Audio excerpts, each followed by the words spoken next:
We are back with the Money Advantage podcast today, and I've got a short episode for you. So, rich versus wealthy. Do you want to be rich or do you want to be wealthy? Now, I think this is a distinction that often people miss in the whole entrepreneurship space. And really understanding this difference is the key missing ingredient that you really need to be able to use to enjoy your money. So, what do I mean rich versus wealthy? Well, here's the thing. If you're rich, you can spend a lot of money, right? You can have a high standard of living. You can go out and buy the next boat. You can buy the bigger house. You can go on a better vacation, another vacation. You can go buy the things. You can do everything that you think is, the real reason why you wanted money in the first place. You wanted to improve your lifestyle. You wanted to have a way to enjoy life more. You wanted to spend money and raise your standard of living. You wanted access to things that maybe you didn't have access to before. But there comes a point or almost a ceiling where you realize as an entrepreneur that you have the capability to make any money that you want to make. You can increase your income. You can have another launch. You can create another product. You can start another business. You can add additional clients. You can raise your fees. You can do so many things to increase your income. And as you start this ball rolling, the momentum becomes easier and easier as you grow.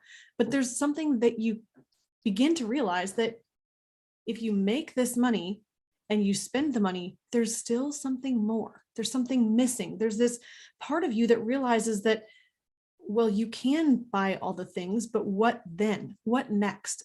How do you make it really matter? Well, being rich means you have a high standard of living, but being wealthy means your money does the most for you. What's the difference between having a high standard of living and having your money do the most for you? Well, if your money is doing the most for you, then it's working to contribute back into your life. It's giving you a sense of purpose. It has a sense of purpose. It's doing more than just increasing your standard of living. It's creating cash flow for you. It's helping other people besides you.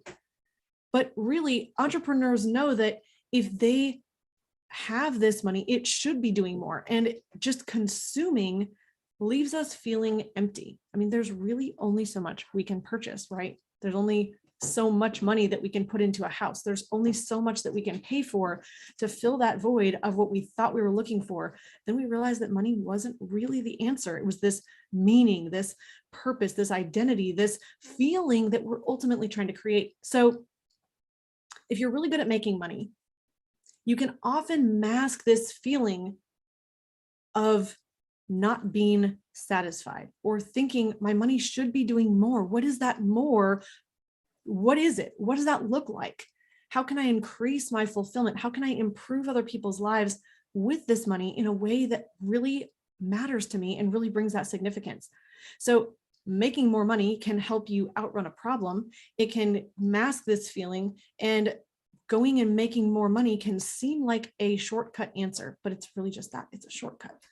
So at some point, you're going to have to realize that you need to do something with the money left over. Once you've spent everything you are capable of spending and consumed as much as you're capable of consuming, what then? Do you just make more money so you can consume more? Is that really an answer? So eventually you come to the conclusion that you don't just want to leave money sitting in your bank account. You don't just want to spend it. You don't just want to leave it sitting in the bottom of the bank account to eventually use to spend for more things in your lifestyle. You get to the point of realizing that you need your money to do more for you. You need it to be optimized. You need to do the most with your money. And if you really sit with that question, am I doing the most I can with my money? It uncovers a whole lot of mindset things about what money even is in the first place. So really, ultimately, the most important thing is that you want to figure out how to not only have your money do the most for you, but also how can it do the most for generations after you? How can it leave a multi-generational legacy of so much more than money? Now, really what I think about when I think about money doing more for me is really I have to conceptualize, where can I put my money? What are the options for the things that I can do with my money? So you ultimately have three things you can do with your money. You can spend it, you can save it, or you can invest it. Now, often making more money seems like the answer, but ultimately we really want to know, how do we have a system of saving and investment that really makes us feel fulfilled? And in order to do that, you really have to know what's the purpose that you're trying to accomplish with your money in the first place. So we need to look at what we're trying to do with money. Now, here's the thing. There is one key, and it's that you need to be able to have a bigger vision or a bigger purpose of your money. See, to do anything more than just spending more, to really put your money into savings and investment system, I have to have a compelling reason to do that. I have to think about, what am I trying to accomplish? And if I'm just trying to accomplish having a bigger pile of money so that I can eventually spend more, I'm still going to run up against the same feeling of frustration, because that doesn't seem like a complete or fulfilling end goal. So instead, if I think about really what I want to create is cash flow, where I have cash coming from assets. I have investments that I've made in businesses that are self-sustaining, and in assets like real estate, or in tangible physical assets that can create a stream of income back into my life. Now I'm not just working and leveraging my time to make more money. I'm also putting the money that I make into a system that can be then self-sustaining, that can have investments that produce cash flow. And again, why? I have to think about, why do I want this cash flow then? Why do I want more money coming into my life, even if it's from another source? Well, ultimately, if I'm building time and money freedom, then I have the capability to have all of my needs met through cash flow from assets. And then I have the freedom to spend my time on what I choose to be doing. Now, this is separate from just having a high paycheck or a lot of income from the work that you do, because at no point can you step out of living that life and still have the money flow in. You need to continually have more launches or more projects or more programs or more clients in order to have that income stream. But if you have self-sustaining assets, then you can have cash flow that's not dependent on your time, not trading time for dollars. But still we come into, okay, well, what if my time was freed up? How would I then spend my time? And really, I think at the core of that question, none of us really just wants to spend our time relaxing on the beach, drinking, fun beach drinks, and on vacation with our family. We can only enjoy life so much in that perpetual state of stepping out of the productive capacity of our life. Really, we want to be contributing and giving more back to society and being in a position of improving other people's lives. So even if I have all the money that I need, I still want to be finding a way to spend my time on things that matter. So how do I do this even more effectively? Well, I think of my money, or the purpose of my money, as producing more of it and giving me the ability to invest in future generations as long as possible, so that they have the tools and the skills and the equipping and the resources to live everything that they are meant to live.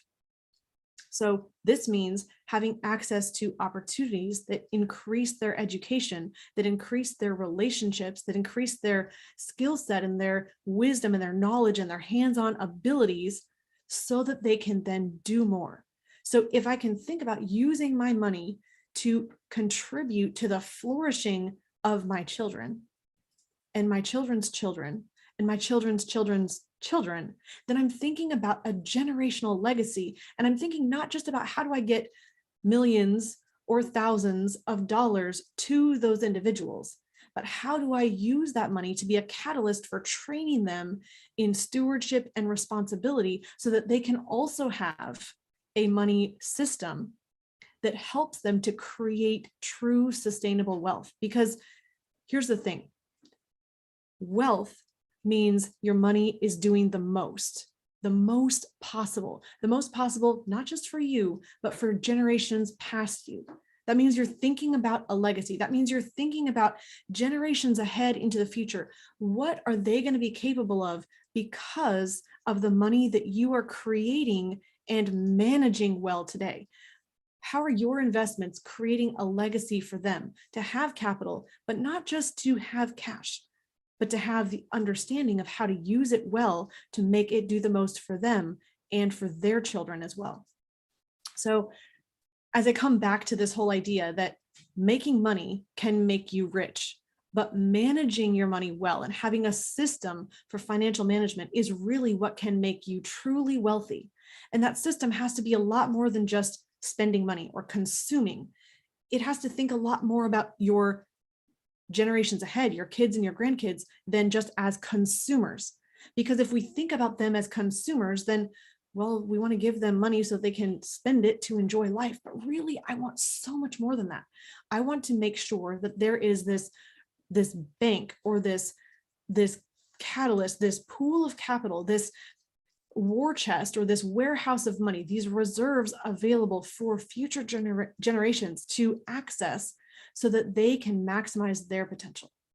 Now, the reason I am so passionate about this is that my vision for my children and my grandchildren and my great-grandchildren is to be able to give them the keys and the tools and the character to be able to manage whatever resources come to them from me and from their own production and their own creation and their own entrepreneurship in the world, so that they're able to use those resources to do the most good, to truly contribute to the world in the most powerful way. Now, I have a book that I'm launching very soon that is all about how we are intentionally creating this multi-generational legacy of more than money in our family, and really being able to think about our family as a team that works together and that is always thinking about how to grow the next humans so that they can do their best work. And if I can have that long-term vision starting right now, then I can think forward to the future about what I'm providing, what opportunities and resources I'm providing to multiple generations ahead of me. Now, there's many pieces of putting together a legacy like that. One is the financial management system. Another is having your estate and legal planning in place to be able to transfer assets from one generation to the next, and to make sure that you're not just transferring dollars, but also giving the script or the instructions that you're leaving behind for how to spend those resources, not just to improve someone's life or to consume, but how to use those resources truly to grow wealth and to invest in developing the person, the people that make up your family team.